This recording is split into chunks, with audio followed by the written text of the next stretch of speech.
بسم الله الرحمن الرحيم والنازعات غرقا والناشطات نشطا والسابحات سبحا فالسابقات سبقا فالمدبرات أمرا يوم ترجف الراجفة تتبعها الرادفة قلوب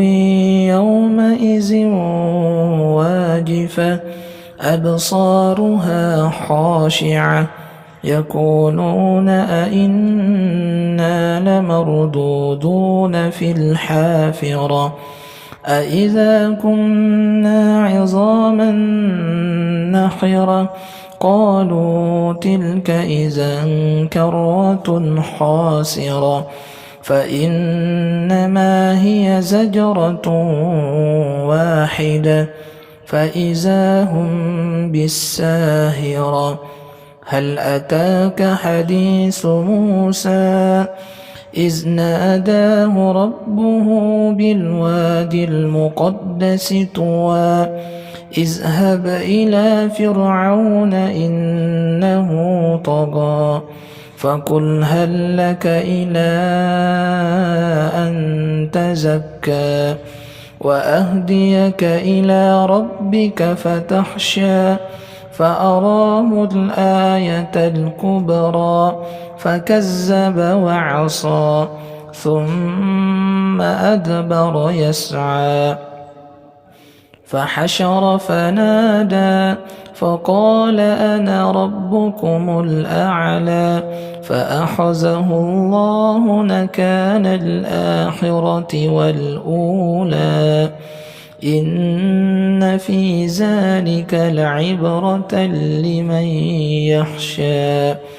أأنتم أشد خلقا أم السماء بناها رفع سمكها فسواها وأغطش ليلها وأخرج دحاها والأرض بعد ذلك دحاها أخرج منها ماءها ومرعاها والجبال أرساها متاعا لكم ولأنعامكم فإذا جاءت الطامة الكبرى يوم يتذكر الإنسان ما سعى وبرزت الجحيم لمن يرى فأما من طغى وآثر الحياة الدنيا فإن الجحيم هي المأوى وأما من خاف مقام ربه ونهى النفس عن الهوى فإن الجنة هي المأوى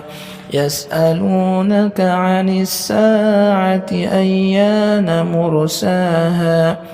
فيم أنت من ذكراها إلى ربك منتهاها إنما أنت منذر من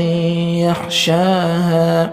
كأنهم يوم يرونها لم يلبثوا إلا عشية أو ضحاها.